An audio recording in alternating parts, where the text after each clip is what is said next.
The cringe is forcing my skeleton out of my body like toothpaste from a tube. Her taking the suit off is part of the magic, but once she's done it, I don't know, like, you know.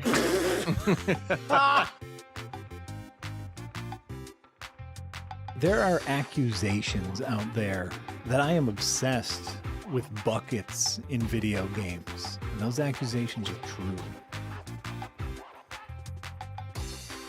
Boom charcuterie! He's got a point value.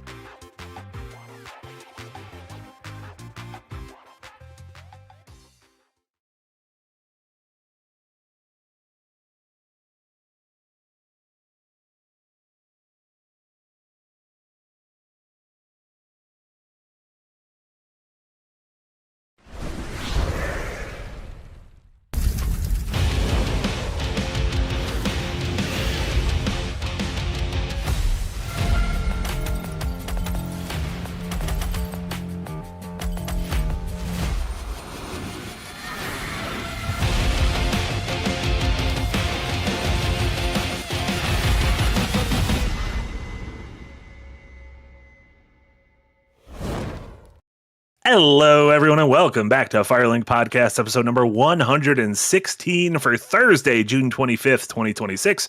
Marty Sleever here, joined by Casey Wosu and producer Eric. Nick is not here. I think he might have football fever. He said a friend is coming in town to watch the game. And I responded, I don't know what game that is. So there's like 7 of them happening every day. I think the U.S. is playing tonight, I believe at like 7 Pacific, which is like 10 your time. That's too late. I think that's too late for someone to play. I mean, football is a straight shot. Like, they don't really stop time for that much. And when they do stop time, they just add it on the back end. So like they usually just people are mad now because they're giving them like little water breaks.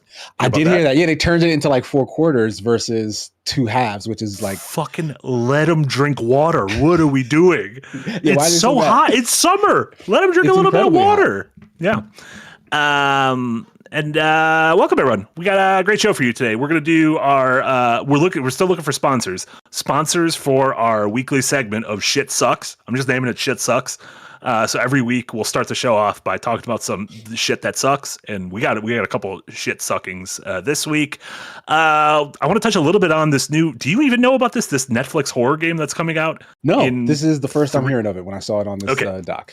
I'm excited because there is Netflix Studio, the core team who made Oxenfree, Night School Games, is making a horror game that you play with your phone that is starring Zoe Kravitz, Sadie Sink from Stranger Things and the new Spider-Man movie, and Troy Baker. And it comes out in 4 days, and everyone can play it if you have Netflix. So I want to talk a little bit about that. And then obviously this is on the phone, or like you could pull it up on your couch and then still play it on your phone? No, you watch the game on your TV or on your monitor, and you play the game on your phone. The phone is your controller. We're not there yet. Right. I can't go over the details. We got to do Shit Sucks first before shit may suck. I had questions. I'm a little worried that shit might suck, but I'm excited for this game because I do like the Oxenfree team.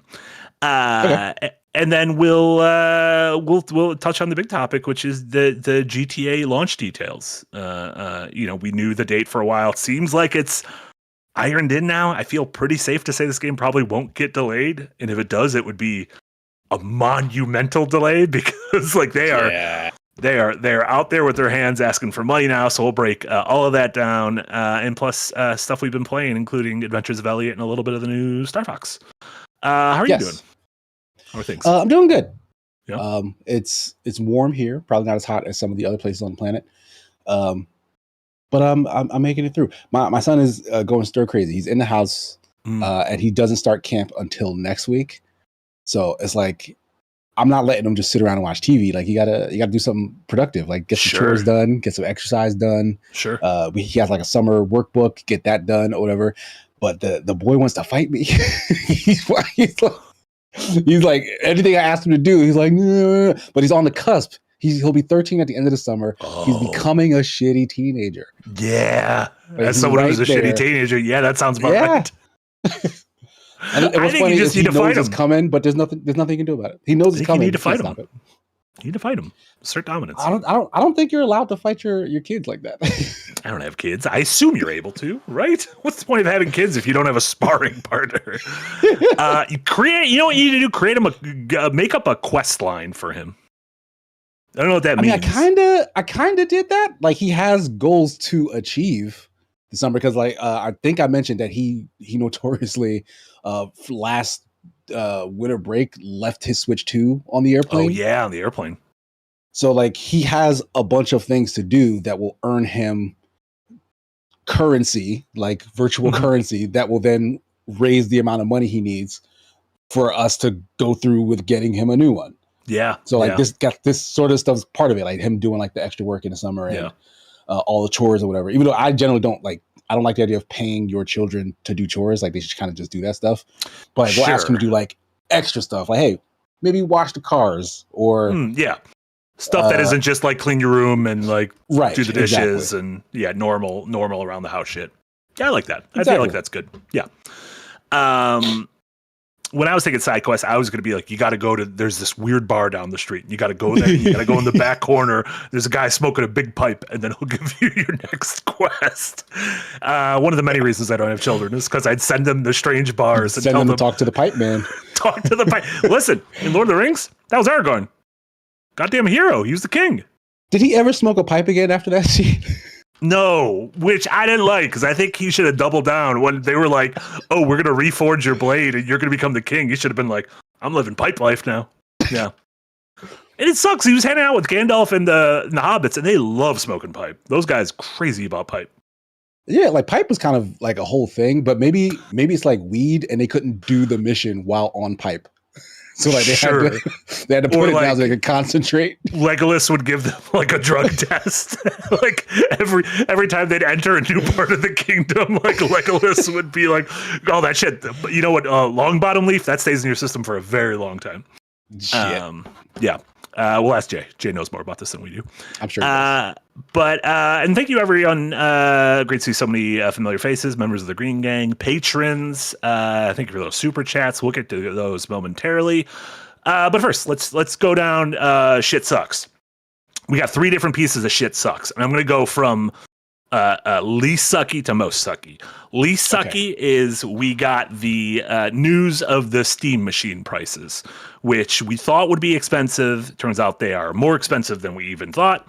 They are the core or like the base one, which is 500 gigs, is $1,049 with a controller.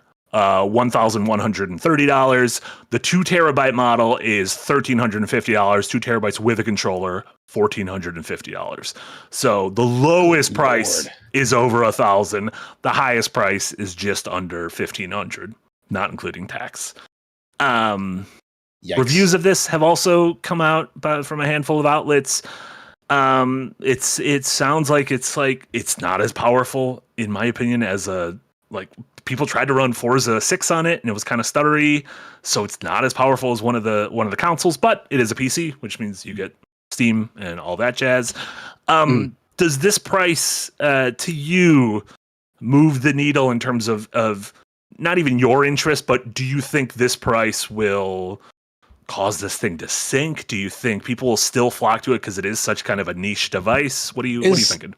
It's hard to say. Like I thought it was insane that when Valve upped the price for the Steam Decks, which were already out, that those sold out immediately. Like that was strange to me. That didn't seem like a normal reaction.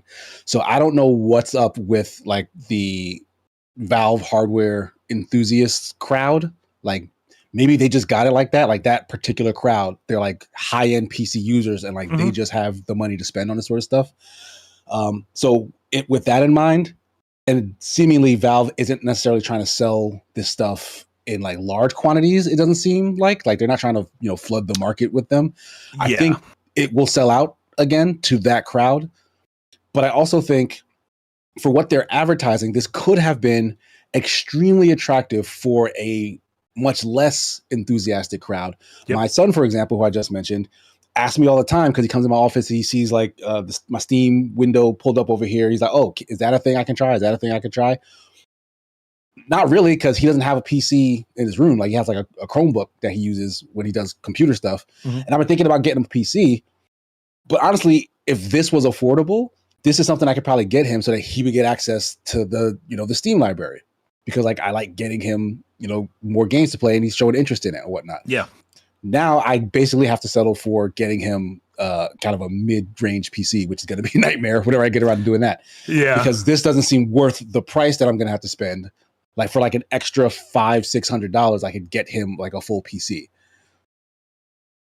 Yeah, I completely agree with you that I think I never thought this would be cheaper than like a PlayStation or an Xbox, but I thought it'd be within $200 or $300. I thought this would come in at like 700, 800, 900, like, 7 maybe at the lowest, 900 at the highest. Obviously everything's fucked because of the price of all computer parts, mostly because of the AI boom. But yeah, this to me feels like at this price, it feels like such a niche product. Like I felt like I was kind of insane on Monday when this news broke during Windbreaker and Jack and Jay were like, ooh, I think this is like bad for like PlayStation and like Xbox. And I'm like, really? I think you're insane. Like, I don't think this is going to touch. Yeah, I kind of don't see it. Yeah. Like if the Steam Deck couldn't make strides into the Switch marketplace, like this certainly won't. And like, I think this is for like, I don't know, because it feels like the people who were Steam curious, who were like, I play on consoles, but I am curious about this. Let me dip a toe in there. At this price, I don't think the curious can really do this. And then folks who, like, I'm sure many people in our in the chat right now in our community are like PC centric people. Mm-hmm. They're probably looking at this being like, well, this isn't. I PC games so I can go above this. I PC games so I can build a rig that gives me the best settings for years to come, so I can future-proof myself for the better part of a decade. So, I do like the cube. I think the cube looks nice. I will say I do think aesthetically. I think it's very pleasing. The GameCube did exist. It did. And that was a fun time, but I do think it was ultimately a failure for Nintendo. Yeah. But not because it was a cube. Well, you say that, but then wasn't the next cube-shaped hardware the Ouya or something? Oh, no. Are you saying the cube? That was a monumental failure. So I don't know. Maybe there's a little bit of a curse around the cube hardware. We don't know. We'll see how this fares. But it's fine. Also, the Xbox is like an elongated rectangle. Oh, no. Xbox isn't doing well either. Yep. Shit. They thought they could beat that curse by making the cube a little longer. Nope. Yeah. But yeah, we mentioned this kind of in tandem with the other piece of news that just earlier today, Xbox, in the midst of a good E3 showing or a good Summer Game Fest showing, followed by the awful reports that there's going to be, heavy closures, and it sounds like Compulsion's already got hit. And we're kind of waiting for the shoe to drop on all these other studios, probably in the coming days, weeks, months. But Xbox announced today that effective August 1st, they will update the price of the Xbox worldwide, and they'll be increasing $100 for the 500 gig model and $150 for the 1 terabyte model. And they are sunsetting the 2 terabyte model. So that means I believe the lowest Xbox is the lowest Series X is $600 now. The Series S is $500. The Series X is $600 and $750, I think, for the 1 terabyte model. I don't know. Jesus. I don't know what they are hoping to gain from this. What I'm thinking the idea is GTA 6 is on the horizon. Yes. The PlayStation 5 is currently priced at what with their latest increase? Like $800? No, I think that's the PS5 Pro. The Pro is $800. Okay. Yeah, the PS5 proper is $599, it looks like. So $600. Okay, so this is even more insane than I was thinking. And that's just the digital version. The one with a disc drive is $650. The Pro is $900.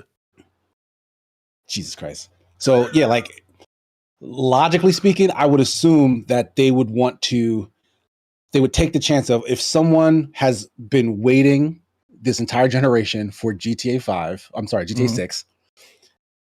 Now they're like, okay, let me get a console because the game that I want is coming.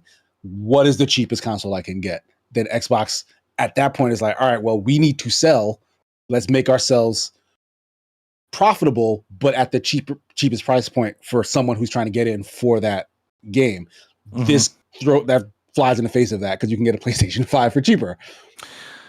I also feel like the PS5 is going to go up in price. Like every time one of them has gone up, the other one has gone up. And I don't know if Sony could just be like, fucking wait until after GTA 5. Because let me tell you, one of these companies was ready for GTA 5 or GTA 6. Sorry, we're going to keep doing 6, this. Yeah. One of these companies was ready for GTA 6 and the other one wasn't. And let me tell you, the PlayStation app on my phone has changed to the bisexual lighting of Miami that Grand Theft Auto 6 is fully leaning into. PlayStation. Have you turned on your PS5 in the past 24 hours?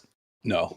Generally, my dude, but y'all are going to get a splash screen I have never seen before for a first-party PlayStation game for GTA. There is a screen with an animation when you turn on your PlayStation that I have never seen before.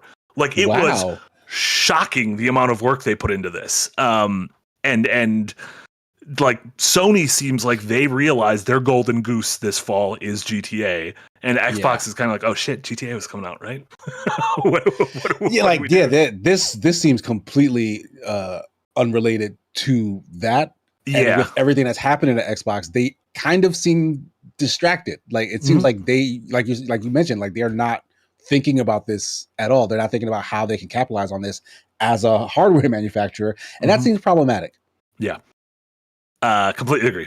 And but you know, we can give PlayStation kudos for being ready for Grand Theft Auto, but at the same time, the shittiest part of the shit sucks segment is that as many folks expected, Bungie has been hit by massive layoffs starting today. Reports are coming out that as many as possibly 400 people at Bungie are going to be affected by this, which is roughly half of the studio. That includes almost everyone who worked on Destiny, including the new Destiny game director who only stepped in, a little while ago. And so, yeah, this is half the studio out of work as, you know, they sunset Destiny, and I don't know what's going on with this.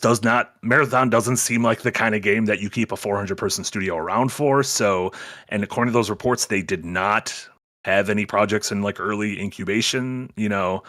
They released something weeks ago when they were talking about kind of stopping work on Destiny 2, that they were just starting to have ideation for whatever they were going to do next. Like, so like I think they really planned on Marathon being their next long-term thing, and that didn't seem as viable.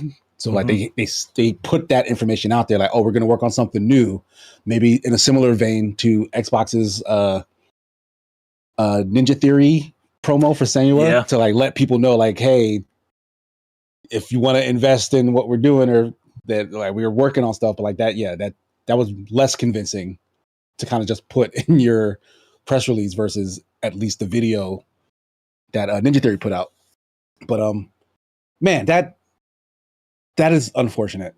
Like, Bungie is a legendary video game studio. Yeah. So I don't know. Like, I didn't suspect that it would be the end, but like I think we all saw the writing on the wall for this for like a little bit because of the way PlayStation was framing some of their losses. Like, they were very much positioning Bungie as a scapegoat for whatever was going wrong within that company. That being said, I do think there might be some hope for Marathon. Like, Nick is addicted to that game, and I think a lot of people who are spending time with it are.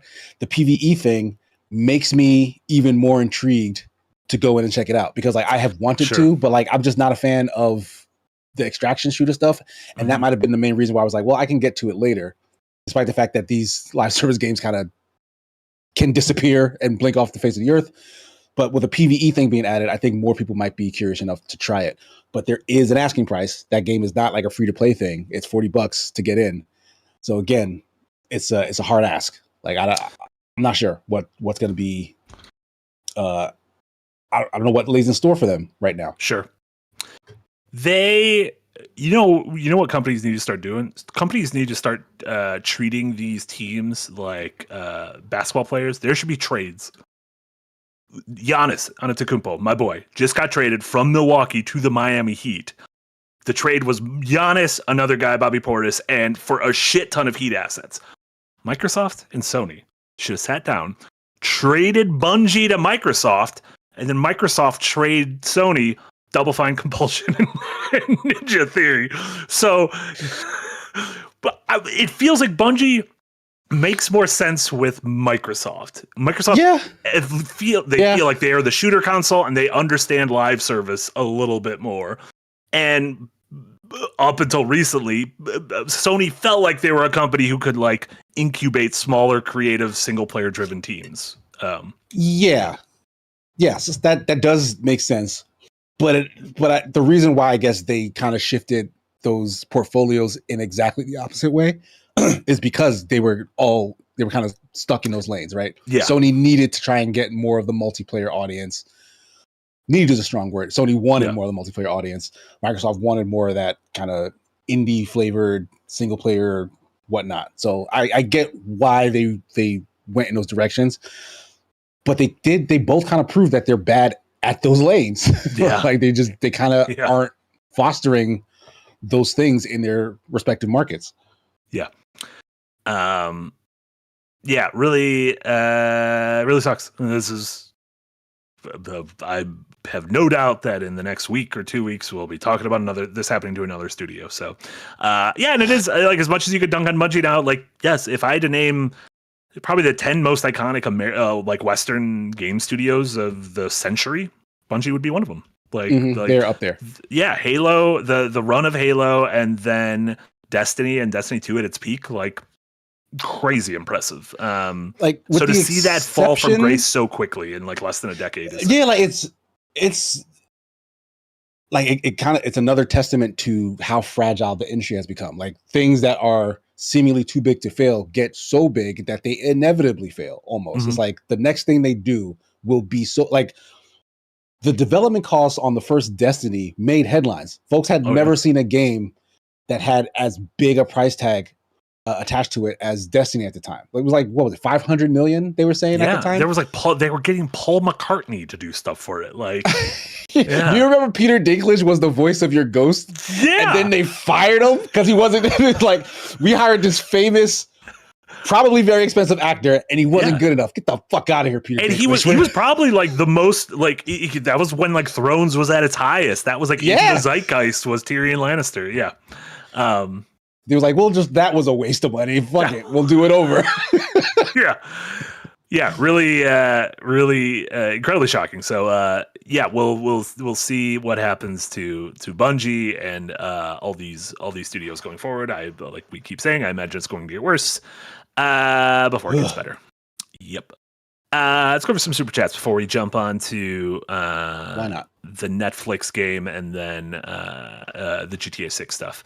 Silence the Hedgehog, I'm going to save yours for GTA since it is about GTA. King Dead, thank you so much for the $2 dono. Legolas was definitely a narc. Could have been a narc. I believe it. Snitch. Yeah, he was the one. I can see that.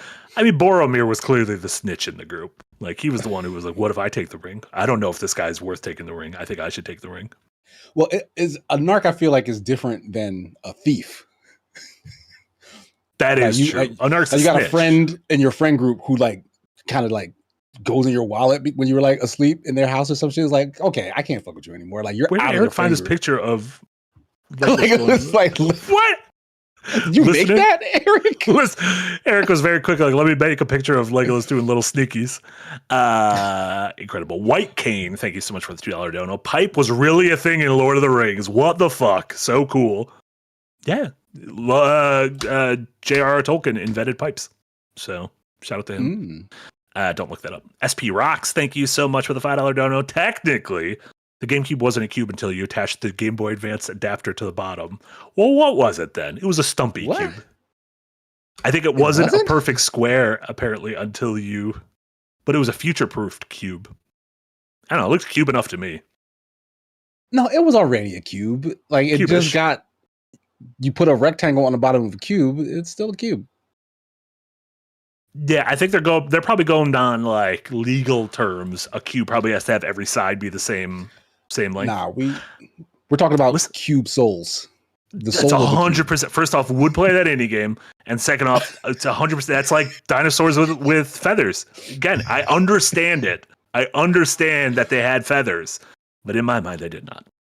White Spirit of Cane, the thank you dinosaur. so much. Exactly, Spirit of the Dinosaur. Thanks, White Cane. Also, need to know: is the Steam controller going to work with all Steam games retroactively? If so, it's worth the $100. Does the controller you're using impact whether it works with a Steam game or not? Like, I don't think there is if a game has controller support, it has controller support, right? No matter if you plug in a PS5 controller, an Xbox controller. I think there are older controllers that kind of just don't work. Sure. Like with certain like drivers and stuff on PCs, but I don't think there's any modern controller that like from some point forward is like, okay, this only supports this stuff and older stuff doesn't work. Yeah. So I'm not sure I understand that question fully. Yeah, I just think you and I probably don't know enough about the Steam controller. I do think it's ugly. I think that controller is really ugly that we're showing right now. I also think it's ugly. Maybe it's comfortable. It doesn't That's look what I've comfortable though. I've heard good things about the feel, but I'm never gonna like horizontal sticks. Like my sticks have to be offset, otherwise I'm not gonna fuck with you as a controller. It looks like a chubby kid in a chocolate factory to me. The sticks look like the eyes. It's got its rosy cheeks and its little mouth, and it's excited for all the chocolates. The bonbons. And something about it is German. I can't. It's the German kid from Charlie and the Chocolate Factory. We fell in the fucking vat. That's what it is. Who it is. That's exactly who it is. Augustus Gloop. That is exactly what it is. Shout out to Augustus Gloop. Easy peasy. Thank you so much with a $5 dono. Chorus is on deep sale on PlayStation. Bought it because y'all have been talking it up, including Casey's excellent video today. Oh, thank you. Yeah, hell yeah. You had a great video went up great. earlier today talking about the ins and outs of starting with driving games, but kind of also more philosophical game design stuff between Forza and Screamer. We also bring up Chorus, the game Star Fox fans, I guess, should kind of pay a little bit of attention to. Next Star Fox, just copy and paste Chorus, please. Yeah. You're welcome, Nintendo. Called Star Fox. make one of the letters a V, like Chorvs. And then the Goose Chase music. Hold on, the Latin name for a fox is like Vulpine, something like that. You can get Is that where Vulpix comes from? Probably The Pokemon? We can make this work. Nintendo. I'm learning something new about Pokemon. Vulps. Yeah. Vulps. That's a fun name. Star Vulps. Star Vulps. Goose Chase. Thank you so much for the $5 dono. Nintendo should be studied for how they managed to keep staffing while the other two console makers have laid off and closed studios time and time again. Agreed. And part of it is just Japanese laws are different. Nintendo has other non-American country laws are also different. So like they have to jump through some hoops if they're going to do this sort of stuff as well. Yeah. They also they have like dwindled down partnerships, like a lot of second party partnerships and like auxiliary development things. So like some things have kind of gone away, but yeah, Nintendo hasn't had to have layoffs. And also, as Eric points out, they also didn't spend years of budget in live service games. So that also might have helped. Like, it seems like when they're making a game, the game eventually comes out. I mean, I guess you have your Metroid Primes and whatnot that like go through like 10 years of hell and then come out to whatever. But we haven't seen big tends to be layoffs at like Retro or anything. After that. So yeah. Then Chef Eric, thanks so much for the $2 dono. AAA profitability consistently moves goalposts. I mean, that's what we even got the story today where they said like Kodakawa shareholders, and Kodakawa is the parent company of FromSoft, or like one of the main owners of FromSoft, shareholders are complaining that Elden Ring was a hit and they didn't immediately follow up Elden Ring with more Elden Rings. And I'm like, you're trying to rock the boat on arguably the most successful model of a AAA developer of the last 15, 20 years because like the profit isn't enough for you. It's a never ending story of folks not understanding what their golden goose is and essentially killing the goose to open it up and get all the eggs. Yeah. Like y'all gotta just sit, like they're literally doing nothing. Yes, they put some money in, but they literally do nothing and they get a big return back. Just shut the fuck up. Fucking let the fuck up. Let the artist cook, you dorks. My God. Yeah. Real dumb. Okay, let's touch on this. I'm gonna get the rest of the super chats momentarily. Let's touch on this horror game first, really quick before we get to GTA. I just wanted to throw this out there. So this news the game was announced like a day or two ago. A Netflix video game called Unhinged. Like I mentioned earlier, this is a first-person, apparently very short, as in 30-minute long horror game on Netflix, starring Zoe Kravitz, Sadie Sink, and Troy Baker. It comes out on the 30th, so 5 days from now. Anyone with Netflix is going to be able to play this from you can play it your TV, your computer, your console, anything. The game starts. Apparently, it takes place. It's these two girls. A town is being evacuated during a crazy hurricane, and these two girls go back in the house to get something. And there's a spooky in the house. But the game starts, and your character's cell phone rings. And I think when you start the game, you scan a QR code.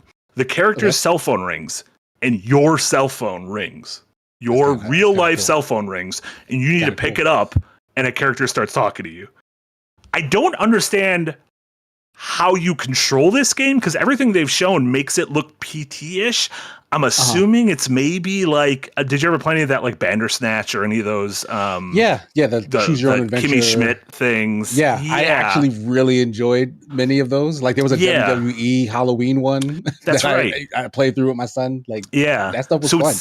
It seems like that. It is not live action. It looks like a first-person video game, but again, not 100% sure how the controls work. I am very intrigued by this because, again, this is a game, anyone who has Netflix, is a spooky game that is going to be available on Monday or Tuesday, whenever the 30th is. I don't know how days work. But yeah, and this is, like I said, this is from Night School, which was the developer of Oxenfree 2, and After Party, which Netflix, gobbled up a little while ago, and we've yet to really see, like, why did you guys buy these? Like Netflix has kind of made that like we have a AAA gaming studio and nothing ever came of it. So they've repeatedly tried to jump into this space, but have made very strange decisions. Yeah. In terms of doing it's a very similar situation to Google when they said, "Hey, we're going to get into video games." Yes, it's like, this is a great company to throw some money at video games. Yeah, but God, y'all are stupid. Like you're just making the dumbest decisions. Agreed. I mostly just wanted to put this on people's radars because I think most people probably don't know about this. I'm definitely going to play through it when it comes out, so I'll have more impressions of it next week.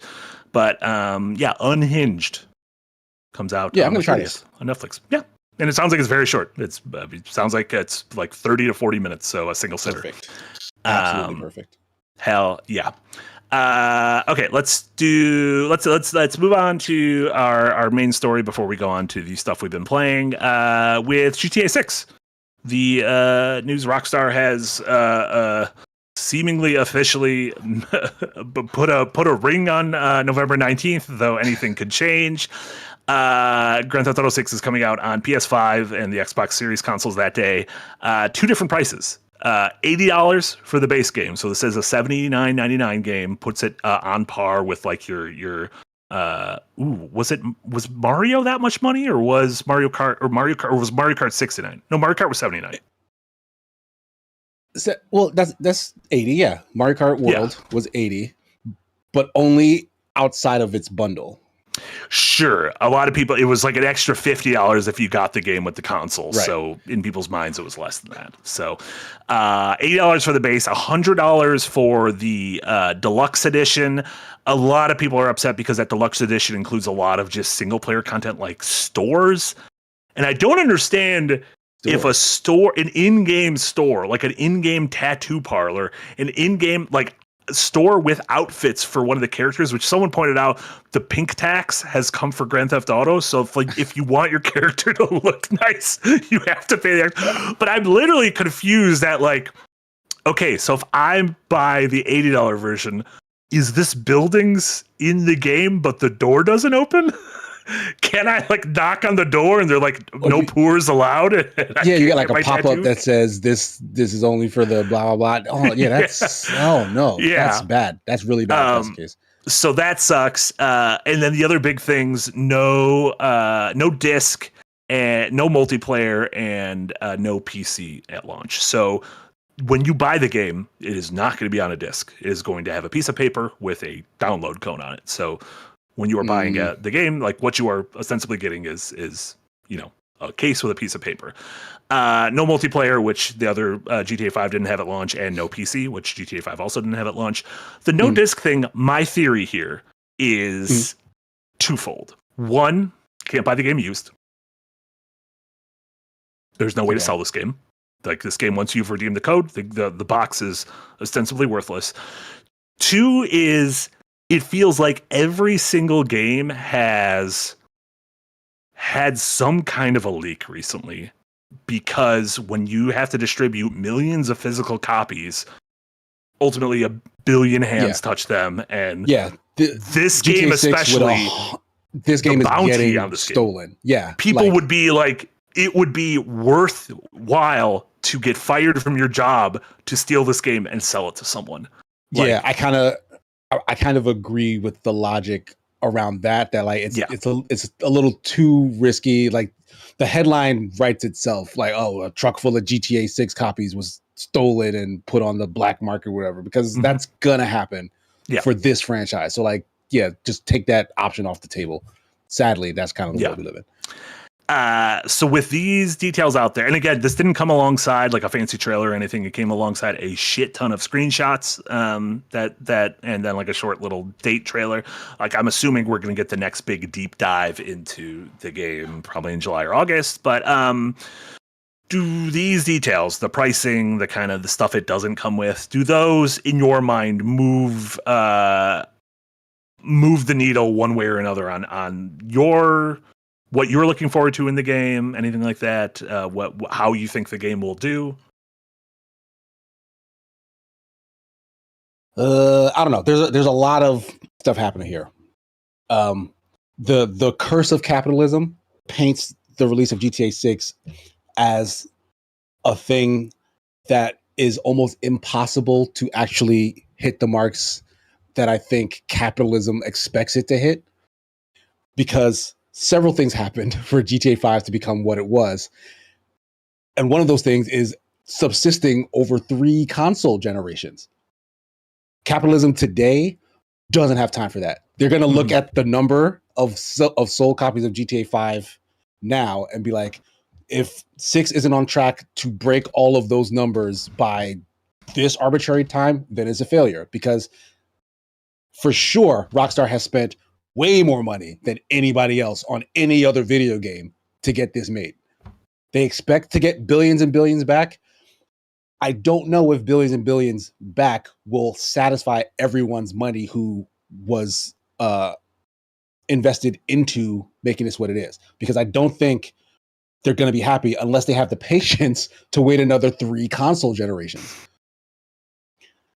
So that's an issue. Yeah. The other one is insane that GTA 5 launched on the PS3. Yeah. And we are, to some analysts, a year and a half away from the PS6. Yeah. Like, that is nuts.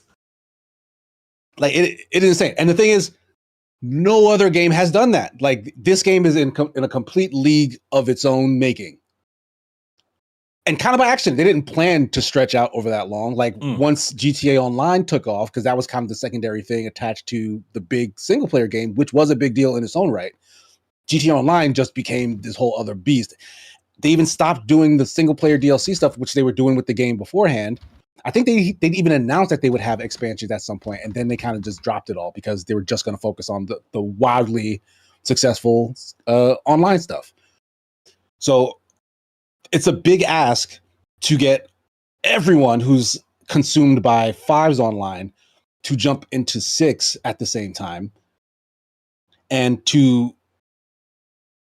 basically to buy in, because like everybody's broke for one. This is the most expensive game at its lowest tier that anyone can buy other than Mario Kart. Yeah.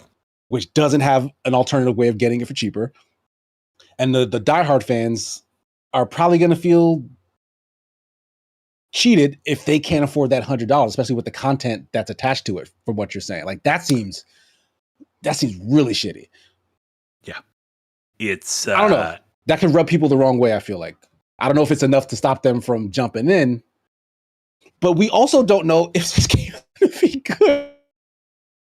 So, one of the hackers has left Rockstar for years. And it was a question a long time ago, and we've heard from internally, like they were kind of unsure of where to go based on like the way they parody American society, and how American society is basically a parody of itself.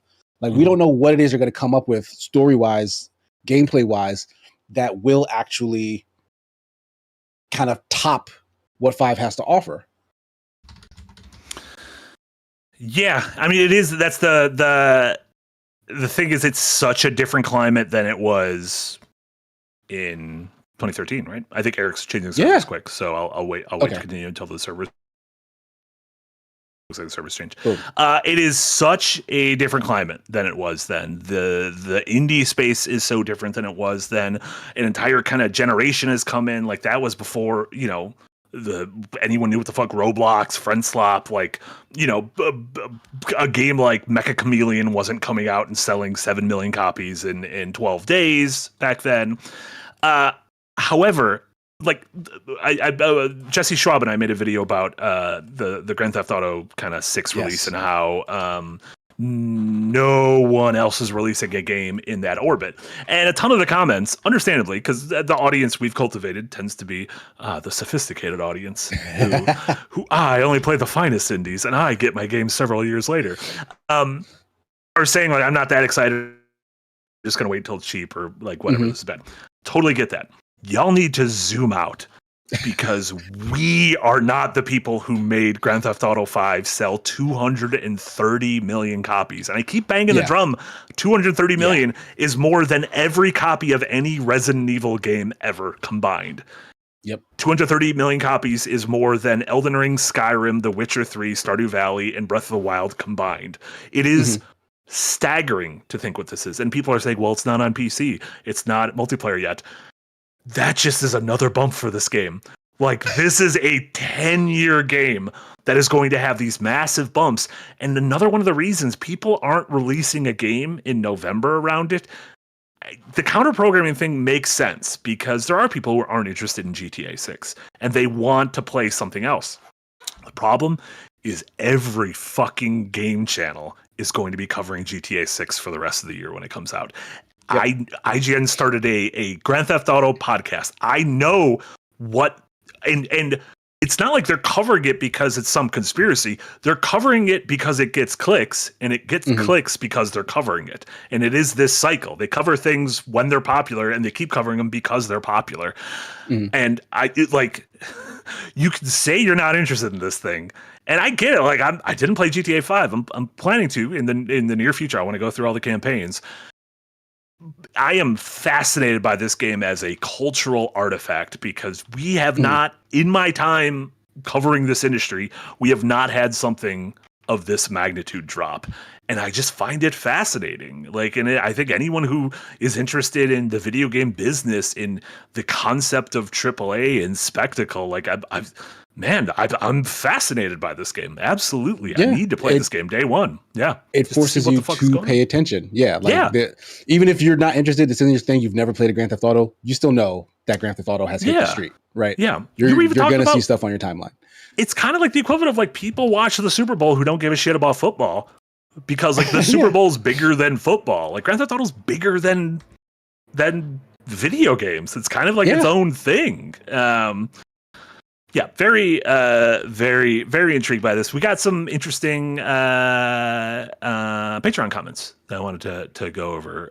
Remember that $5 tier and above. Y'all can contribute to the conversation. Donald Seaman said, "Do you think the general negative reaction to the Steam Machine's price influenced GTA's price at all? I was expecting $100 or $120, so GTA costing one Mario Kart was a welcome surprise to me." I don't think that would have been too quick of a turnaround. I do think GTA's price was probably in flux over the last 6 months or a year. I don't think they had this locked in without any conversations. I do think this was something they had to kind of figure out.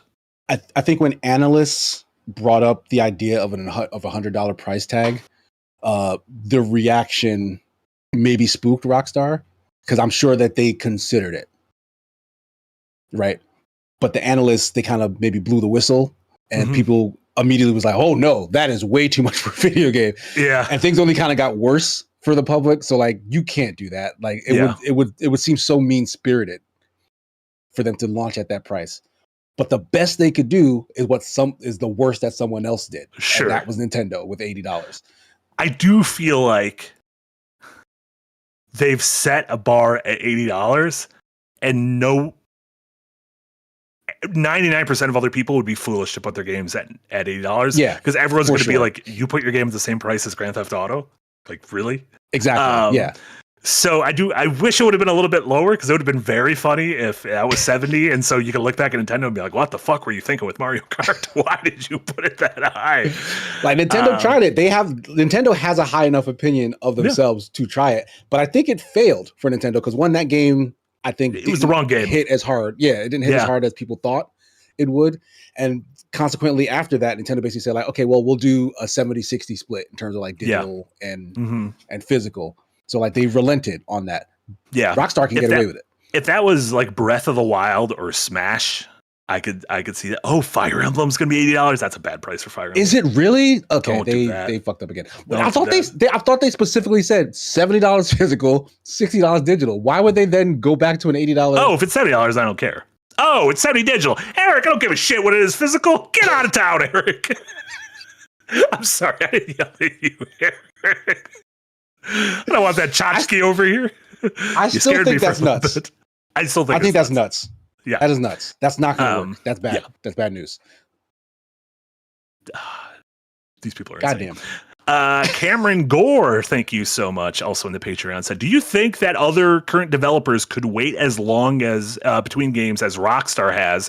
Even do you think? Can you think of any other current video game developers who could wait as long between games as Rockstar has, and even come close to meeting expectations? We've been waiting for Half-Life 3 for longer than that, and even I don't know if Valve could live up to what we've all been hoping for."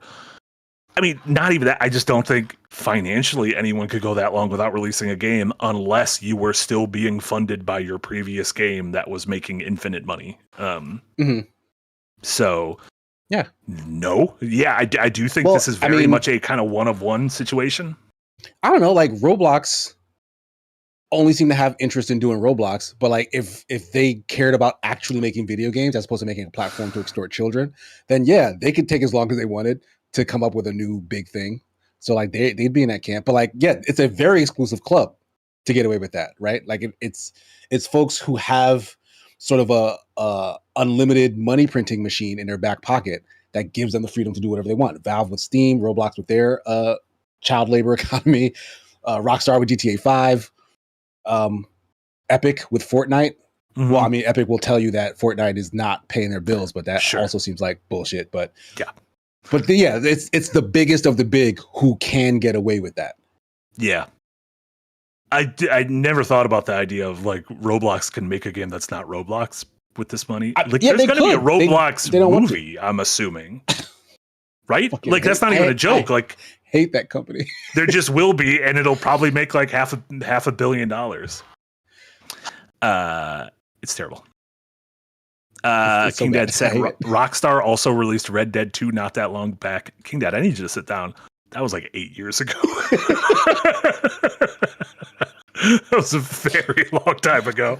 I understand believing that Red Dead 2 wasn't that long ago, because that game is still phenomenal. It's so The impressive. horse's balls get smaller because it's cold outside. That's like that game that's is gotta so be a new crazy, thing. crazy Yeah. impressive.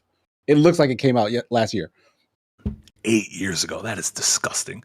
Riley Lemon, thank you so much. On the surface, I understand why everyone would move out of GTA's orbit, but equally, I wonder, is there really no room to counter program in gaming? Similar to how movies can get Barbie and Oppenheimer released together, or The Dark Knight and Mamma Mia. What makes games different, and what games do you think could release and not be impacted? I think this is kind of what I was I do think it is less we can release a game and people will be interested because they're not interested in GTA, and more of people aren't going to cover it. Yeah, Like it will be like you can go up against GTA and you can holler all you want. People, you're not going to get banner spots on IGN. You're not going to have the big streamers playing it. You're not like you're not going to have, you're just not going to get the attention. And I talked about this in the video Jesse and I did. There have been counter programming games in the past that have worked before. Like Metal Gear Solid 3, Half-Life 2, and Metroid Prime 2 all came out within 24 hours. Assassin's Creed Origins, Super Mario Odyssey, and Wolfenstein 2, same day. Eric brought up Animal Crossing and Doom, that great day during COVID when you had sweet little Animal Crossing and mean little Doom out on the same day. None of those things are GTA, though. Like, right. There was enough room on IGN's carousel and on people's YouTube plates to cover all three of those games. When Grand Theft Auto comes out, there just isn't. Like, and I'm not saying that's not going to be the case with us, because we are fortunate enough to where we are funded by our incredible patrons. So we will obviously don't seem to care that much. Yeah, we will obviously have Grand Theft Auto stuff. Like, I'm sure there'll be video essays on it and fully Ramblematics and design delves, and we'll stream it and everything. But we're not at the mercy of, oh God, we need to follow the YouTube algorithm. A lot of people aren't that fortunate. So every day I'm very glad that we are. And then PR, the last one, said, I have never played a GTA game. Where do I start? Surely not with the first one, and surely not with 6. Do not start with anything before 3. Do not play the top-down ones. Like, maybe look it up a little bit. I think those top-down ones are borderline unplayable. Because you can't see like 5 feet in front of you when you're driving. They made a DS one that was top down, Chinatown Wars. People Wars. seem to like that. That was a fun one. Yeah, that was kind of like like a part management sim, like managing your little drug empire. Empire, yeah. But that one's kind of an outlier as well. So if you're trying to get into GTA, you know what? I say start with 4. 4's a good one to start with. Yeah. Yeah. Feels modern. Yeah. There are 3 go back, 3s. Yeah, maybe don't start with 3. Vice City is always the one that, like, I liked 3. I loved Vice City. And part of it is like it has a very like cool 80s mentality, awesome soundtrack. Tommy Vercetti talks, unlike Claude in GTA 3. 3 does feel dated now. Like, I think that one might be rough to go back to. Yeah. That is a nightmare photo that you bring up. Your goddamn cousin from 4 always wants to go bowling. Look at that, man. little gremlin. Yeah. So maybe Vice City or 4. Or I guess you just jump into 5, whatever. Yeah, jumping into 5 is probably fine as well. Yeah, it's a little complicated. Like that one's doing some interesting things, especially with the single player campaign. Like jumping with the 3 characters. Yeah. So 4 might feel safer, but like you're an adult. Go ahead and jump into 5. You're an adult, unless you're a child. In which case, if you're a child, you're supporting us on Patreon. You're not allowed. You're also not allowed to play Grand Theft Auto. They get real risque. Going back to the super chat, send us the hedgehog. Thank you so much for the $5 dono. In my opinion, GTA 6 will either be the new Duke Nukem Forever, not living up to any amount of hype, or the new Cyberpunk, an okay game with a really bad launch. I get why it won't be Duke Nukem Forever. Rockstar has never released a game that was a failure at least not in recent memory. Like they're just not known for duds of that caliber. And I just think they had, unlike CD Projekt, which kind of forced Cyberpunk out before it was done. I don't think Rockstar had to do that. I think they were able to wait as long as they wanted. I think that is the difference. I think Rockstar was able to keep it in the oven for several extra years. Until which they if you try to keep wanted it to something come in, out. if you try to keep something in your oven for years, it's probably not going to turn out well. But Rockstar is a good oven, I guess. It's a very expensive oven. Duel, thank you so much with the $2 dono. Vulpine, porcine, bovine, equine, canine, and feline. So Vulpine is a fox. Porcine is a pig, I'm assuming. Bovine's a cow. Like a porcupine. No, I think I think a porcine's a pig. Like pork. Maybe it did a pork. Bovine's a cow. Equine's a horse. Canine's dog. Feline cat. Yes. We got all the 9s. There's only 6 of them, which is weird. Feels like there should be 3 more, but I'm not the one naming animals over who here. Are you missing? Bird mine, straw mine, fish mine. Yeah, we're not naming any of those dumb animals. Maybe these are all mammals, though. I shouldn't call them dumb. Birds are dumb. They seem smart. Birds can be dumb. Several have flown into my windows. There's like a 2-week span of the year where I think it's like mating season and birds get crazy horny. And then the way my windows work is the direct sunlight in midday. They're very reflective. And I think the birds look at the window and think it's someone else who's trying to come for their lady. And then they fight the thing in the window, which is just them. So the birds get so horny that they knock themselves out against my window. And it's terrifying because they just start slamming against the window like a horror movie. And I finally found out it's because they're so horny. That's nuts. They got all that poison in them. I know we're already on a tangent, so I apologize. But no, keep going. Have you seen the video Birds for Some Reason? What does that mean? There's a video that blew up like weeks ago. It's just a little animated short with just yes, Eric just pulled it up. In your spare time, feel free to watch this. We can't play it here, obviously. Like there's some licensed music in it, I believe, but watch it in your spare time. Who's Avocado Animation? How they have 3 million subscribers? This video has 24 million views. Yeah. It's great. Watch it. Insane amount of views. I'm saving it. Just put it in your back pocket. Watch it later. That's all. Post-walk film. Perfect. That seems like a nightmare. I don't know what that is. Tamaraz, thank you so much. Re-upping the Green Gang. White Cane, thanks for gifting a sub over to Mopman. Appreciate you, White Cane. Congrats, Mopman. El Rumpa, thank you so much for giving gifting out a sub here. And then Shinzu with a 10-pound dono. Thanks, Shinzu. Anyone else predicting GTA 6's gameplay will be quite bland as their other games tend to be? Why else would they not have shown it off? There's so much money involved, they will inevitably play it too safe, in my opinion. I think them not showing it off I think they have their entire marketing plan down. I do not think us not having seen gameplay that's personally not a thing I'm worried about. Totally, this game might be bland, and it's very possible, I don't know how it is very possible that there is so much money riding on this that they need to be mechanically safe with this game, that they can't do anything weird. You can't make this, and neither should they. They can't. People were being like, what if it was so realistic when you ordered food, you had to wait for the food to come out? I'm like, you know what sounds like it fucking sucks? That. What kind of, that sounds like a nightmare immersive sim. People like this because you get in a car and drive fast and shoot a rocket launcher. But they have done that nonsense. You can get into cabs in GTA 4 and just sit in the back seat and you'll listen to the cab driver and the radio and stuff. And we were talking about GTA San Andreas about how you could eat too many hamburgers and get fat. Yeah, they've played around with the realism angle before, so they're not above it. They put horse balls in Red Dead Redemption 2, for example. Matter of fact, people were not happy with the pace of having to shop in the general store in RDR2. Oh, yeah, you had to move every page of the catalog you had to turn. Yes, individually turning pages, picking up individual items off the shelf. They put a lot of time and energy into that, and folks were like, "This is taking too long." But I don't know. GTA is definitely a different beast. I don't know. Yeah, they might sand off some edges for the masses. It is possible. But the masses like that. That's the thing. And I do have a video that's coming out soonish that is a little bit about that. But that's not going to upset their core demographic. Yeah. Maybe us who want a bigger breadth or a deeper breadth of experiences will be like, oh, well, this is fun. The story's good. The the technology is sound.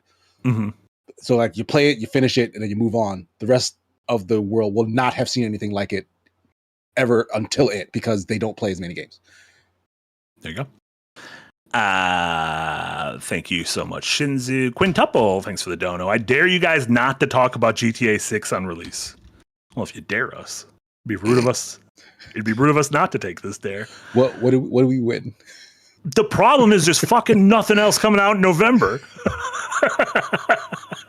That would be detrimental. Problem. Like, what if we GTA 6 comes out and we just go dark? Our Christmas holiday started early and we're just not coming back. Yeah. Chef Eric, thank you so much for a $2 dono. GTA will do well, but never well enough for Take-Two. I feel like Rockstar is the one company impervious to corporate meddling. Although, I don't know. I mean, the too big to fail hasn't worked in the past. There have been things that were too big to fail and have failed. So it's possible that they and a few others are the benchmark that all the other corporations are following and saying, why can't you be more like Rockstar? Mm-hmm. To their, eventual demise. Yeah. Because whatever Rockstar's secret sauce is Rockstar's secret sauce. Mm-hmm. And you build that by being Rockstar, not by copying Rockstar. Yeah. And the secret is you get unlimited money, 10 years, and you work your employees 80 hours a week. That's how you get it. And then your game sells out the wazoo. That is also a component. There you go. And then one of your founders goes and makes Mind's Eye. S6, thank you so much. $5 Genuine question: how hasn't the game industry collapsed, or is collapse just spread out? Investors heading to AI, layoffs every month, game oversaturation. I mean, we're in the middle of it. Is not a collapse as in it's not going to exist anymore, but it is a bloodbath that is reforming what the AAA gaming land space looks like. Yeah. Like think of it as it was a big mountain that at one point was a chaotic molten mass of volcanic eruptions, right? It cooled out. It was solid for a time, but it was a volcano under there. It exploded. It's a cycle. Everything is crashing and burning and melting, but eventually it'll cool out, right? Please. Right? Please Yeah. Yeah. Please cool out. Exactly. Please, everything calm down. And it's funny. So Eric, I saw this story earlier today. The other thing about GTA is the covering GTA cottage industry is so big that everyone is writing articles about it, including there was this article earlier today from Vice that was like, oh no, it turns out physical copies of Grand Theft Auto 6 are coming out, but not till December. But that was solely based on someone asking like a Rockstar chat support line. And that was the answer they got from them. And I honestly don't think those places are like, that is that is just a dude who said that. Like that is like probably an outsourced dude who said that. And maybe it's true. And honestly, that would make sense with what we said earlier of them being able to hit several beats, because the game is now available physically is a beat. The game has multiplayer is a beat. The game's on Switch 2 is a beat. The game's on PC is a beat. The game is now on Helix and PS6 is another beat. But yeah, there's also just been there is going to be an insane amount of I don't want to just say lies, but like not verified. Yeah, that are just going around and like GTA Boom. Eric, we were talking about a thing earlier where it's like, according to GTA Boom, all the reviews are going to have to only be done at Rockstar headquarters. You're going to have to be flown out. And I'm like, you know who GTA Boom is? I don't trust them. Yeah, I've never heard of that. Honestly, at this point, until Jason Schreier says it, I just assume it's not true. Once Jason says it, I'll be like, yep, that makes sense. Then, and that makes sense in and of itself because he's a credible source. Yeah, like more folks need to listen to credible sources and not just also the first thing because that pops up on their timeline. Second people started getting paid for a blue check mark, fucking just lie all the time. Yeah, that's how you make money. Is you just lie. It's great. Everything's terrible. Nick Knoll, thank you so much for the dono. Can someone from Second Wind become Jane Goodall and stream a session of GTA 5 multiplayer so I can see what the fuck the deal is? This is such a huge blind spot for me. I have no interest in the multiplayer.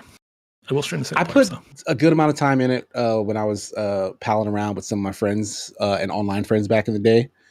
But it's just kind of like a hangout spot. Like, you go into that city, you do dumb shit. You can do like races and like shootouts, and it had fun like co-op missions where like you have to like infiltrate buildings and like do things inside of a sequence of events, like heist missions, whatever. That stuff was actually all very fun.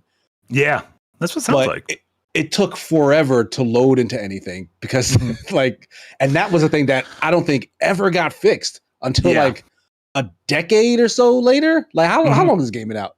Like, for so long, it was years. so shitty to play that game online. Years. 13. And it got a little better every time I moved to a new console generation, but it was always bad online. Yeah. Put on Switch, it'll be fun.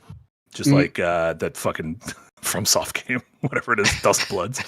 Mopman, thank you so much for a $5 dono. Video idea for you. Silksong and GTA 6. They both have the whole others flee their launch date, indie versus AAA, long development time, etc. I just don't think there's a comparison between them, to be perfectly honest. Like, I think Silksong is such a splash in a bucket compared to GTA. Mm-hmm. Like any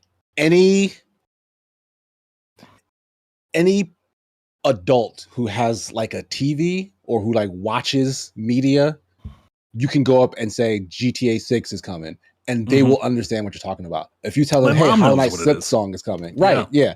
You tell them Hollow Knight Silksong is coming, they're gonna be like, what? Gesundheit. I'm going to my nephew's high school graduation this weekend. Big graduation party. I am almost positive if anyone finds out I work in video games, they will ask me about Grand Theft Auto 6. Yeah, my brother's asking come about back. Grand Theft Auto 6 regularly. Yeah, I would be floored if that is not the first thing that comes up. It would be really funny if they were like, have you heard of why can't I think of an indie game? Titanium Court? I was literally in my brain. I was like, it removes other games from your brain. I was like trying to think of another indie game. I couldn't. No, I think there's only one game that's ever existed. Jomo Slowmo, thank you so much for the dono. Marty, you have to play a minimum of 2 hours of Body Harvest. I've played 20 minutes of Body Harvest. Body Harvest was an N64 game by DMA Designs, who became Rockstar. I believe you played like a time traveling, like Space Marine kind of thing. You go to like ancient Greece and you go to all these different time periods and you're shooting shit. I did not play this one. I did play a shit ton of their other N64 game, Space Station Silicon Valley. And I've been working on a script for that for, if I'm gonna be honest, several years. I haven't been working on it for the years. I forget about it for a long time. Leave it and come back. Yeah.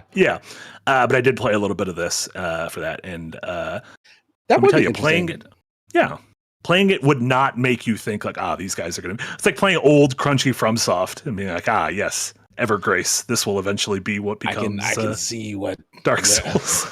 Yeah, the roots take place. Yeah.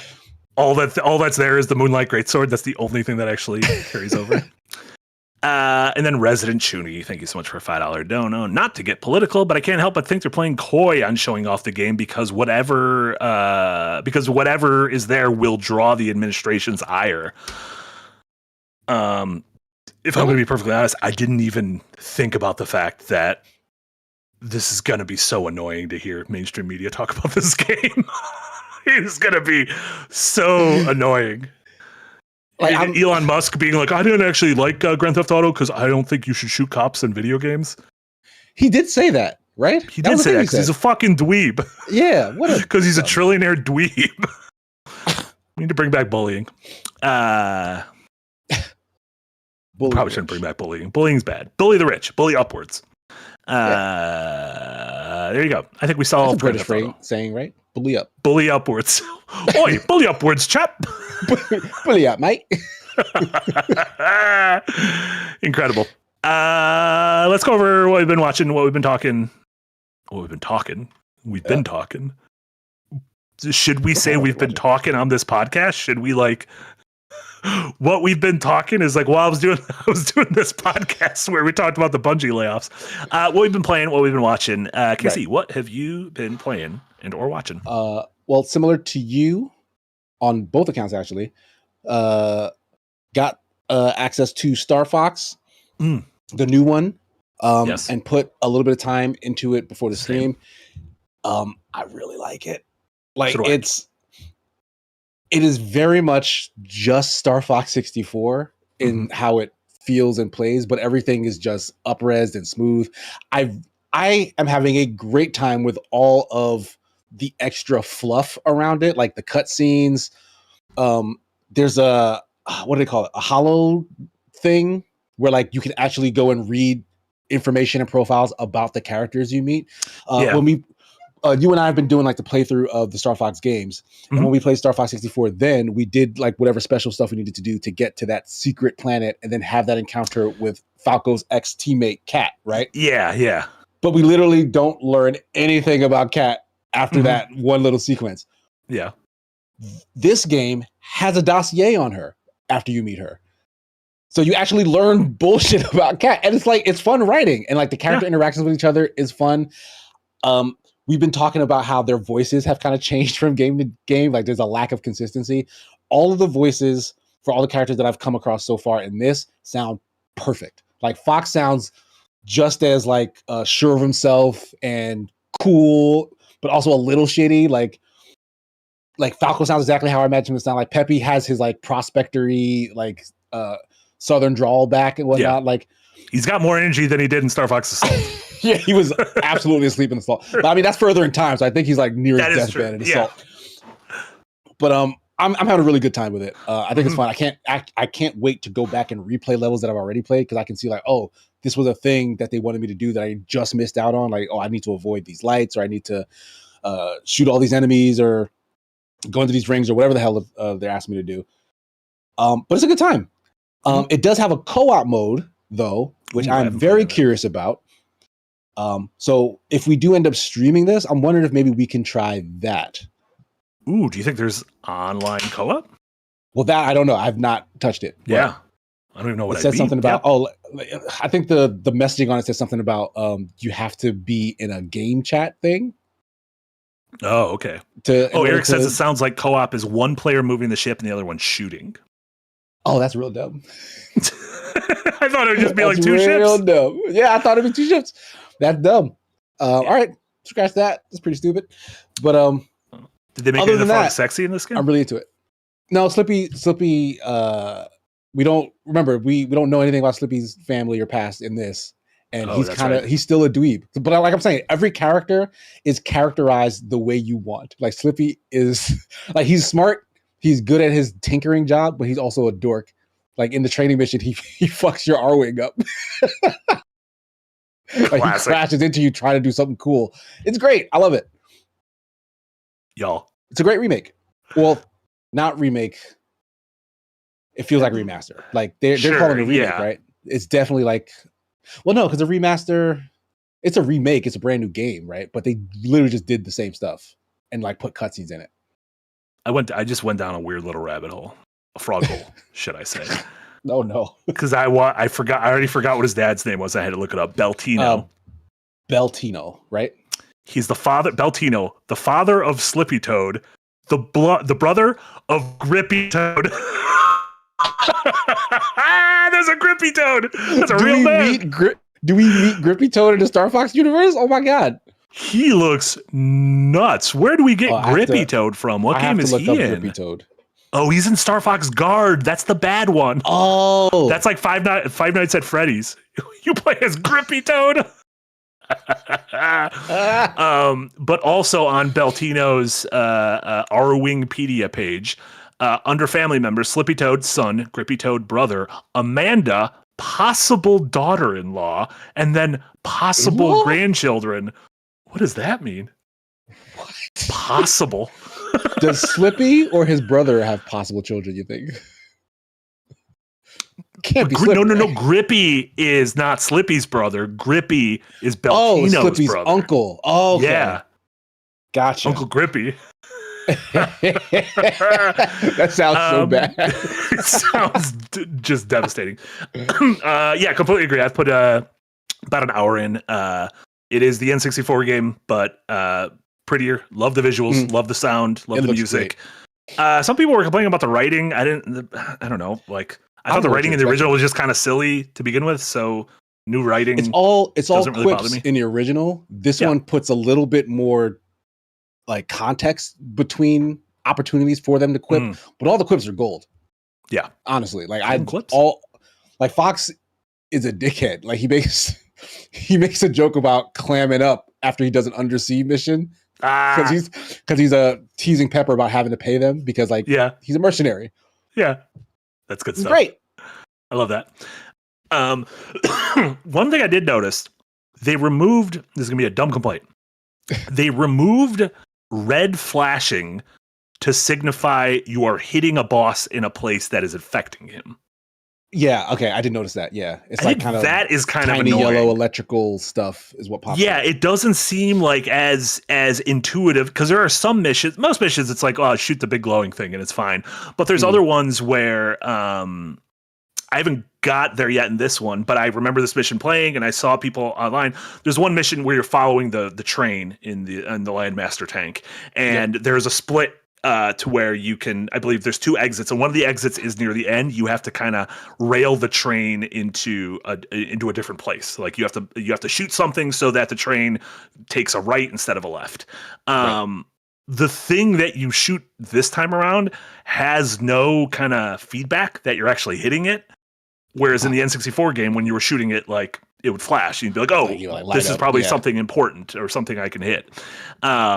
So that is one small thing that is kind of weird because Nintendo is usually really good at that kind of feedback. Also, the developer of this, Velon Studios, interesting team. A pair of brothers founded the studio.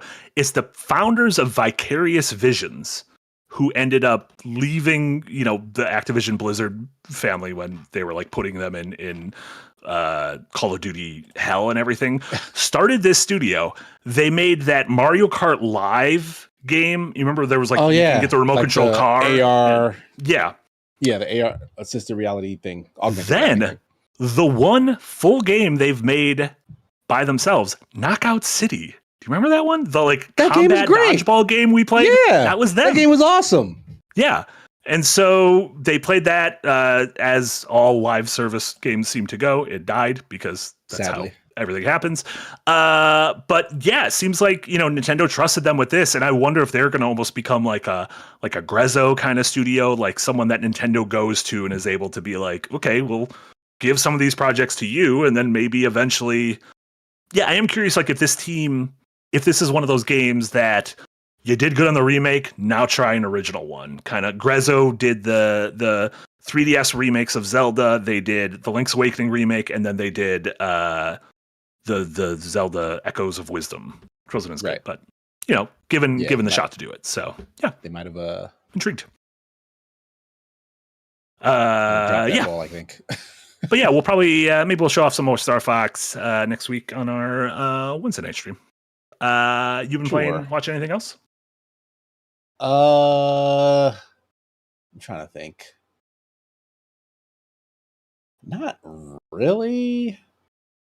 Oh, did I watched that animated movie Goat? Like the one the Steph Curry? Yeah, Steph Curry helped produce. I believe that's a Sony animation joint. It looks kind of silly at face value. It's about a literal goat who wants to play basketball and become the goat. But honestly, I watched it with my son and wife. It was a great time. It was also following all the hubbub with the Knicks winning the championship too. Sure. So we were just really basketball pilled at the time. Yeah. It weirdly feels super authentic in terms of dialogue between the characters who are from an urban city. And it's actually very witty in how it frames kind of like drama within a basketball, like a professional basketball organization, because it's very much like not an analog for the NBA. It's its own sort of like, we animals have created a basketball league, and it's very animal centric. Like their basketball courts have hazards, for example. Like when you're the home team, like your advantage is your home hazards. Like the main team, like they have like vines and stuff all over their place. Yeah. And like this other squad is like Arctic animals, like polar bears and whatnot. So like they have, ice things and icebergs, like half the court turns into like water and shit. But like it nails all of like the cool anime-esque basketball stuff that like can get you hype because it's Sony Animation. Like they know how to draw the shit out of and like show like movement and skill and whatnot. And it's actually a pretty good story. It's about like an aging superstar who still doesn't have a championship, and then like this young kid, the titular GOAT, who through viral means it's like a rookie of the year type situation where it's like, oh, this kid is it's like kind of attraction because like he crossed up some big horse guy who was like famous. Sure. So like let's bring him to the team and like maybe we'll get more butts in seats and then we'll have the money to like get good players. But it turns out he's got skill. He brings the team together, and like the aging Panther kind of has to like learn to deal with this kid that's like upstaging her or whatever. But it's actually like a really heartfelt and fun story. Like there's genuine comedy in it, weird characters that you like grow to like. But weirdly, no dads in it. I thought that was strange. No dads. Like, Steph Curry, you had a famous dad. Why you? He has a famous dad who is the reason he's a basketball player. But like the movie kind of like hovers around my mom got me into basketball and like I'm doing all this for her. It's like it was a weird choice. Yeah. I didn't realize Caleb McLaughlin voices the main guy. The guy from Stranger Caleb Things. From Stranger Things. Yeah. Is I'm curious to see actor. 10 years from now. I'm curious what the Stranger Things kids' careers look like. Like I'm curious who's still working, who's kind of just coasting off that, who's Millie Bobby Brown. Like so far, honestly, I think of the kids, Millie Bobby Brown, I think is in the lead, but I don't think she's been doing well. Like I think the stuff she's done has been very middling. Yeah, and I don't think that stuff's going to age gracefully. Like she doesn't seem like someone who gives a shit about being an actor, which is fine. I don't know. Yeah. If you're good at it and do it for your paycheck, like that doesn't matter. Like Sadie Sink, I feel like she's going to be in the Spider. Like if she's actually Jean Grey, she's going to be a core pillar of the MCU for the next whatever. The guy, what's his name? Dustin, the silly kid, Dustin, the one with the he was in some weird. He was in this really funny sci-fi stoner comedy that we covered on the one about the pizza, Rewind. Right? Yeah, it's where these two kids, these two college kids, find this like crazy acid in their dorm room from like the 80s. Take it, but it turns out it comes with like a video, and it talks about like the 7 steps of the trip you're gonna go on, and it's like. And then they order a pizza and they have to get down to the bottom of their dorm to get the pizza, but it's going through the odyssey of the 7 trips of the drug, which is like confronting your demons of your past and then like that kind of thing. And it's like, it was really funny, really cute, like good stoner comedy. So I liked it. Yeah, that seemed interesting. Good of him. Yeah.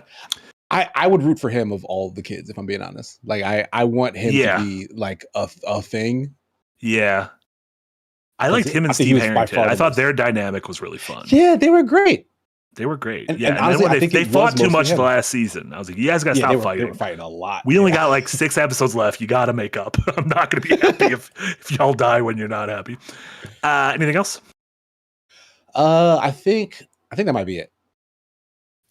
Cool. The only other thing I've been playing, which you, I guess, saw the first 2 hours of on Monday, was The Adventures of Elliot. The new, Jess played that for HD. Yeah, 2D HD game by the Octopath folks. This is not like a turn-based RPG or anything. It's very much in the vein of a top-down Zelda who was that man sleeping in that bed? Where did he come from, Eric? Was that Elliot? Is Elliot in that bed? Who is that? What I don't know what Eric had planned. Is this an Adventures of Elliot commercial? Who's this man got a bow and arrow? That shit's nuts. Earth? This is an Adventures of Elliot. This is the commercial for the Adventures of Elliot. Sorry. If you're listening, that seems so random. Eric always shows B-roll. We try not to like draw attention to it because if you're I listen to a lot of podcasts that have visual components, and when they're talking about the visual components but not telling me what they are, I'm like, this is bad radio. Yeah. It was very confusing because it was a man in his bed, and I was like, that's just a real man. Now he's in his kitchen. Anyways, this game. Back to it. Much more in the Zelda kind of Secret of Mana, Second Densetsu, top-down action RPG vein. I think this game makes a really strong, not immediate impression, because I think took me... Yeah, I think we ran into that, yeah. It took me about an hour and a half to really get my teeth into it, where they kind of let me off the chain. I do think the combat is great. I love you very quickly get up to 7 or 8 weapons, and you can cycle through them very easily. You have 2 equipped at any time. The core combat and the core dungeon crawling early on really, really hooked me. The story's not there. The dialogue can very quickly get grating. Luckily, there is an option, and I highly recommend this to anyone playing the game, is you can go in and you can turn companion conversation to reticent, which is the funniest word. It makes it sound like you yelled at your fairy companion, and she's like worried to talk for getting yelled at again. But they're much less annoying there. The problem is, I had this little peak in the game. My hour 2 to like hour 8, I fucking loved.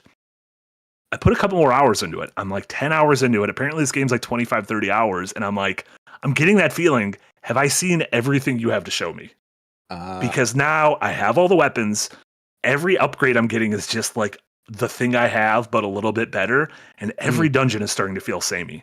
And every quest is starting to feel samey, every puzzle is starting to feel samey. And I'm like, ooh, is this just what the rest of the game is? Because if so, like I kind of want to wipe my hands clean and walk away, because I do not think I want to spend 30 hours doing this. Yeah, if the story's not pulling you along, then and the game is starting to plateau, then that could be. And I was hoping, like, I'm a big fan of time travel stories. The game kind of unfolds like you have this like a Zelda overworld kind of thing, but there are multiple time periods that unlock throughout the story, and so you're experiencing the same map, but you go hundreds or thousands of or whatever years into the past or into the future or everything. That's pretty standard Zelda-like. That's pretty standard. Yeah, that's very much light world, dark world kind of stuff. Yeah, Ocarina of Time. They haven't done really anything interesting with that. Like, there's a side quest near the end of Chrono Trigger that I always love, where in the past there's a woman who wants to plant a forest, and she's like, I want to plant this forest, but I don't have anyone to pass this on to, like, and I can't do this alone. And so you leave your robot companion with her, who's named Robo. He's your party member. And he's like, oh, I'll help her out. I'll plant the forest. And then you go, I think 400 years into the future, and he's just like broken down, but he made the forest. And then you put him back together and everything. But I love the idea that, like, oh, we left him here for 400 years so we can make a forest, and now this place has a forest. And he's a robot, so he didn't give a shit. Also, afterwards, you go to the little forest clearing, which is like one of my favorite shots in any RPG ever, is this little camp light in Chrono Trigger. I was wishing there would be more stuff like that in Adventures of Elliot. I have yet to encounter it. I'm going to give it a little more time this weekend, but if it doesn't hook me, I might move on to something else, because we got some codes in for some other stuff as well. And then I guess we've been doing Next Fest demos, but we have that video coming out, so I kind of feel like I don't want to jump into some of that, even though I've played some stuff that I probably won't talk about. But if I'm not going to put it in the video, it probably doesn't make sense to bother talking about it here, right? Yeah. So, but I'm glad to hear you say that you found the combat entertaining with like the extra weapons and whatnot, because like I was very excited to see that this was a Square 2.5 RPG that wasn't turn-based, because like that's the main thing that turns me off. But when Jess was playing, like, we only had that first starting weapon, and it was very much just whacking like Link does in those older top-down Zelda games. And it's like, I enjoyed those then. I kind of want more now. Like, I need these sorts of games to do a little bit more.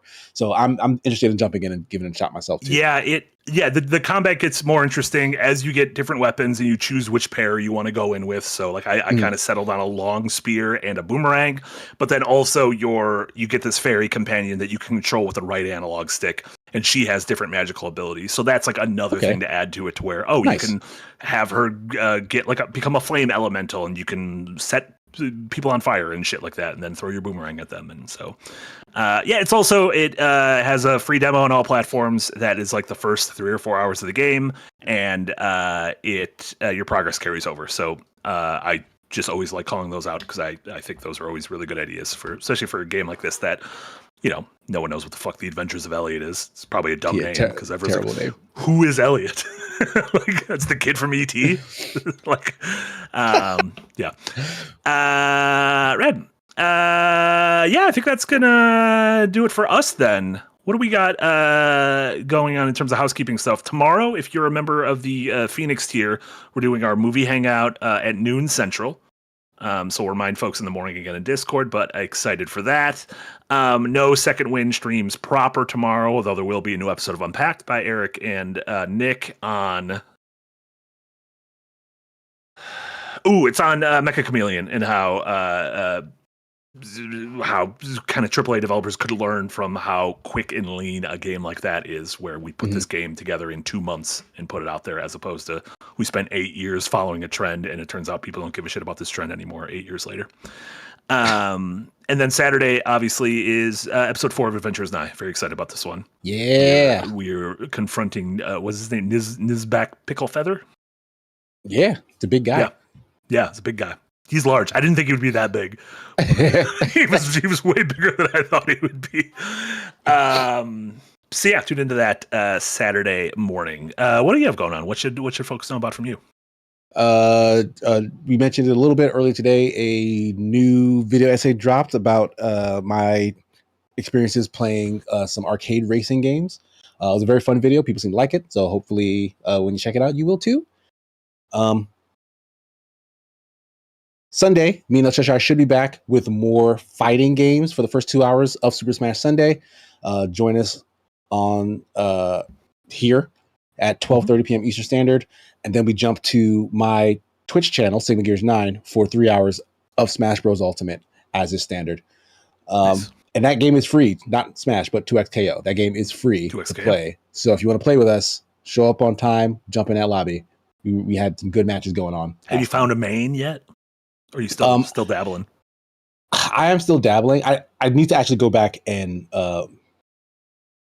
either play more so that I can unlock more characters, or spend money to unlock more characters. Because you can play who you want like offline, but like to play online, then you have to pay to unlock the roster. But I think I might already have the people I like. Like there's a ninja character and there's a samurai character, and it's like, put those together, you got the perfect warrior. It's a ninja and a samurai tagging it. Come on. Can't beat that. Is this Yasuo? Is the samurai guy? Yasuo, and then I can't remember what the girl's name is actually. Yeah, I'm looking through the list of characters just based on people I know from Arcane. It's more unknowns. Echo, than Caitlyn, Echo, Jinx, and Vi's in there. Vi, yeah. I like this Teemo guy. What's his deal? He looks like a little dude. He looks fun. Yeah, he's like a little raccoon. Really annoying. El Cheshire was extremely annoying playing with him. Good for you, Cheshire. Hell yeah. So tune to all that stuff. And again, Yahtzee will be back next week. So normal schedule from him. And remember, if you're at that $5 tier or above on Patreon, our summer game drought vote is currently going on. Just a real heated competition, kind of a three-way between surprisingly Danganronpa, Factorio, and Slay the Princess. 3 games I did not expect to be in contention there, but sure enough. So that'll be going on. I think everyone expected that, but Slay the Princess, good showing. The poor Rayman. It felt weird. I don't even know how Rayman 1 got there. It's an anniversary. Sure. I haven't even played Rayman 1. I played the 3D ones. I never played that 2D one. Like the first original Rayman? Like the original 2D Rayman. Never played it. Huh. Yeah. Factorio is winning, says Eric. There you go. Vote's going to be open till Tuesday or Wednesday. I'm not 100% sure when, but vote early, vote often, as we do in Chicago. You heard it here first. You heard it here first. As I get a knock at the door by Kash Patel. Has there been voter fraud going on over here? But yeah, that's going to do it for us here at Firelink. Thank you so much to everyone who tuned in live, commented with super chats, commented in the Patreon, anyone listening on your podcast service of choice, anyone in Reddit. Every once in a while, there's like a Reddit community. They seem nice. I think they mostly care about Yahtzee, but they mostly seem nice. So shout out I'll to be Reddit. honest, There you go. Reddit feels very Yahtzee coded. I feel like Reddit and Yahtzee probably like were born from the same primordial goo, to be honest. But yeah, that's going to do it for us. So for Casey, Eric, and Marty, this was Firelink episode number 116. Thank you all so much. Everyone have a wonderful rest of your Thursdays, and we'll see y'all next week. Bye, y'all. Bye.